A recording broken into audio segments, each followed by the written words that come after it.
Election day is nearly upon us, and one additional item on this statewide ballot is a constitutional amendment that would place the power to set legislative salaries in the hands of a 16-member citizen committee appointed by the governor and the Minnesota Supreme Court Chief Justice.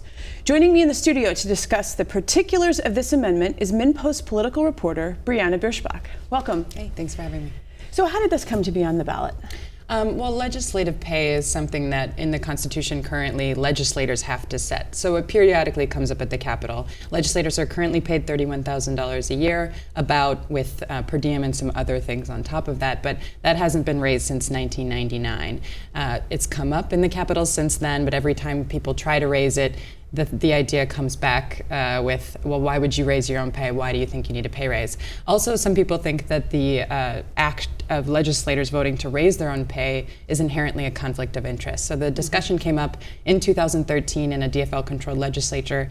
Should we ask the voters if this process should be changed? Should we take it out of the hands of legislators and give it to an independent commission instead? So one thing that's unusual is often when there's a constitutional amendment, various coalitions form for and against, and you'll see lawn signs and bumper stickers and billboards. That hasn't happened for this amendment. It's unusual. Why do you think that is? Yeah, it's a good question, and I don't think we know exactly why, but yeah, it's dramatically different than 2012, for instance, when we had two constitutional amendments on the ballot to ban gay marriage and also voter ID. We saw tons of money being spent, a huge number of activists and groups forming on both sides of that issue.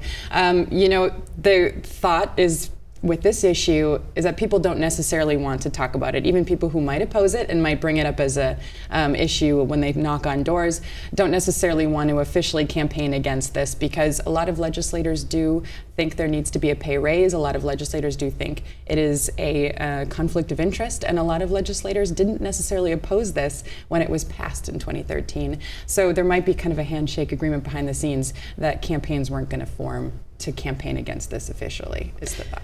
So you've talked about it a little bit, some of the reasons for, but what are, in general, reasons to be for this amendment and reasons to be against, to make legislators continue to vote on their own pay? Well, if you would ask Senator Ken Eakin, he said the conflict of interest is the big thing. Legislators shouldn't be voting to raise their own pay or lower their pay, for that matter. I don't think that's ever happened, but it can happen, certainly, if legislators want to do that. Sure. But I think that in his mind, it's a conflict of interest. Let's remove that. Other people do believe legislators need a pay raise, or at least that an independent commission should look at other factors other than politics, inflation, cost of living, things like that have gone up since 1999. And in theory, that's what this group would do.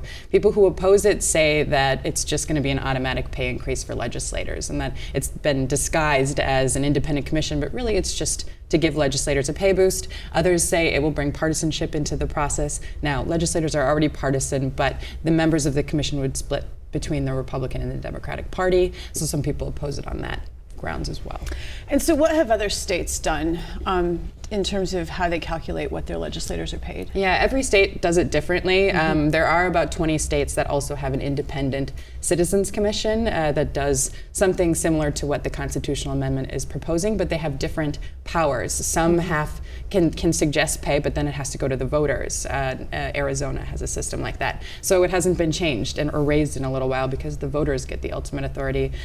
Some commissions have to kick the recommendations to the legislature. So in the end, the legislature gets a vote. But states like California and Washington have unilateral power. And in a lot of states that have more power and more flexibility on the commission, they have raised pay. Alaska put a similar constitutional amendment on the ballot in 2009, and that after that was passed, or in 2008, I'm sorry. And in 2009, they raised pay by 50%, 25 to 50,000.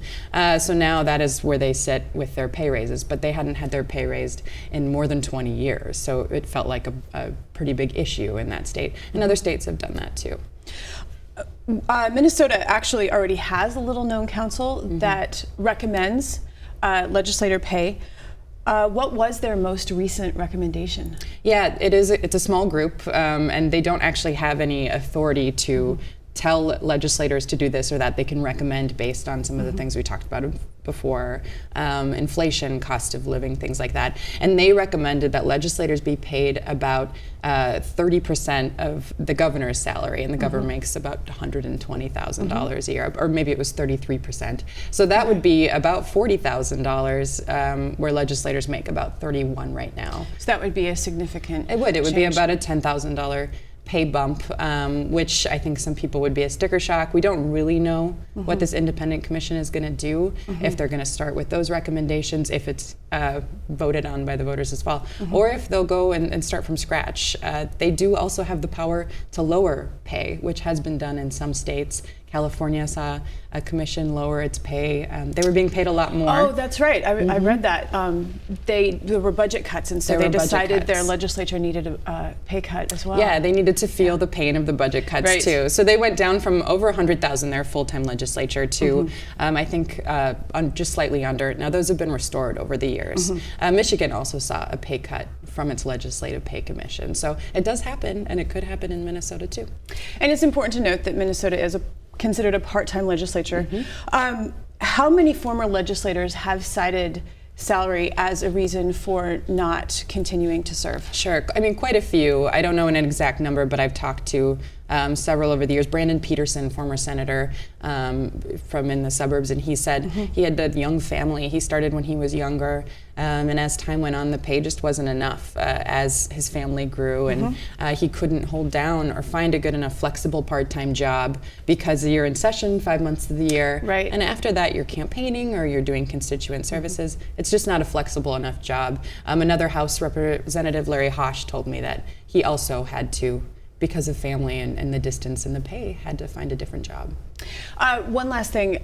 If people don't fill out the ballot at all, is that a yes or no vote then? It is a no vote. Okay. The constitutional amendments are the majority of yes votes in the total ballots cast. So if you don't vote on it at all, it's essentially a no vote in Minnesota. Briana, I want to thank you for coming in today and for talking about this, and I'll see you around. Thanks for having me.